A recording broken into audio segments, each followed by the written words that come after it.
following preview has been rated good, bad, and weird by Nico. But I thought it was just good and weird. By the Good, the Bad, and the Weird podcast.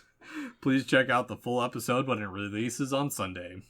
Long ago, in the distant era of Edo, Japan, the human race finds themselves under rule of an oppressive and advanced alien civilization that decided to still use katanas to fight the samurai because technology is for nerds. In this new world, it's up to Jintoki, the worst samurai in the galaxy, to stumble upon a conspiracy theory that threatens the fragile peace between races. Only with the aid of numerous dipshits and ripping off numerous other successful franchises does he have a chance at saving Japan. All on accident. Yes. Gintama. The movie. Or Gintama, the live action. The movie. Or no, Gintama live action, the movie. That's what it is. That's it. That's the full name.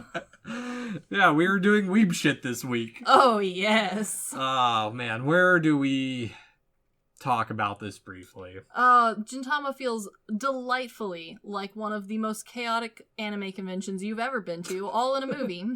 It is very much, it feels like, you know how like at some of them they have like the plays that people enact, their fanfic and stuff? Yes. That is exactly how Gintama feels. Gintama feels like wandering around and asking for pictures with other cosplayers while you're still in cosplay. Yeah. And your cosplays don't go together. No. But weirdly do at the same time. Yeah. It's a certain level of craft where it's all good craft. It's all good craft. But it's bad at the same time. Everybody hot glued their costume together. Yeah. But you did a good job. Oh man. This movie is something else. It really is. And it's delightfully chaotic. Yeah, and it's the first movie that split our review ratings. It did, because for me, this movie wasn't bad enough to be bad. It was bad because they wanted it to be cheap, they wanted the budget, and they wanted it to be Gintama, and unfortunately they did that too well for me and ended up in the good. Yeah, and I think that's going to be the hardest thing about our rating, is because you like bad movies to the point where you think they're good. Yes. I would argue, though, that I am attempting to be somewhat distant from myself here and saying that Gintama tries a little harder than my standard bad movie. Okay, it's not like Lake Placid where they tried to be good, but were just bad. Exactly. Okay. Gintama purposely was trying to be bad, but unlike Kung Pao, which was purposefully bad and then didn't give a shit that it was bad. Gintama gave a shit it was bad. Yes, and they're like, you will also give a shit it was bad. Look at the shit sword. It is literally poop. Yeah. Well, and I mean, for me, I granted, I struggle with comedy to begin with. It's not my forte. But for me, this felt bad because it was bad. And it's bad for the sake of bad. So I can't bring it into the good. I totally understand, because that is at the root, that is what Gintama's meant to be. Mm-hmm. Like, it is meant to be bad. Yeah. But at the same time, enjoyable, weird, and hilarious. Yeah, and weirdly episodic for because when we talk about, or when we've watched other anime live action adaptations, we can tell where like the acts end. Mm-hmm. But they all flow together, whereas this feels very episodic of like, well, here's this arc. We're done with that little bit. It bleeds a little bit, but here's the next gag, here's the next gag, and here's the next gag. And you don't care. No. That's the really, the true joy of this as a live action compared to other live actions that we've watched, is other ones require a solid arc that really, the entire movie hangs on that plot. Gintama does not hang on plot whatsoever. No. In fact, most of the characters in the movie do not seem to know what is happening. No, they're just stumbling on shit and just living in the moment. And the bad guys themselves are very confused as to why the Gintama gang is even here.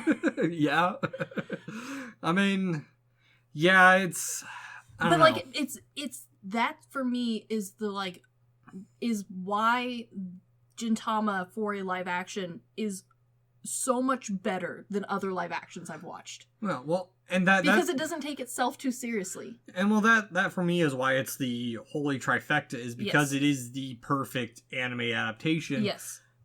because it is just, it's a straight-on adaptation without trying to be anything different. No, they spend just enough time, which was 2 minutes, telling you about the world. Yep. And then they let you just experience Gintama. Well, so, and here's why it's weird, because they spend 2 minutes giving the setting, but then they spend like 30 minutes introducing all the protagonists. Yes. In a stupid thing that doesn't lead into anything else into it. No, it doesn't lead to anything, and they introduce everyone in a different way. Yeah. They introduce the main three of the police differently than they introduce the main three of the Gintama gang, and then the bad guys don't even get an intro card. You're just like, yep, they're here. Yeah, we're told about them through the police an hour into the movie. Yes. Yeah. Yeah, it is the chaos of this movie that makes it work as a live action. Because it is seriously trying to be Gintama, but the problem is Gintama isn't serious. No, exactly. And it just, I don't know. It for me is still the whole trifecta. I can totally understand where you're coming from. Bad CGI, relatively decent acting. Yes. Fun action. Mm-hmm. And just all around entertaining. Yes. And weird in the right places. It is weird in the right places, and even the spots where, like, maybe it's not quite your humor, it has enough, like, understanding that it is being gross to address it and be like, yes, we are aware the main character is still picking his nose. We also think it's gross. Yeah. But, like, that's the gag. Well, and on top of that, it's a very introductory weird, where it's not like Mutant Girl Squad weird. Yeah, it's not Katana tits weird. You don't need to warn your friends before you bring this one out, but you might have to explain some references. Yeah, that's a good way to put it.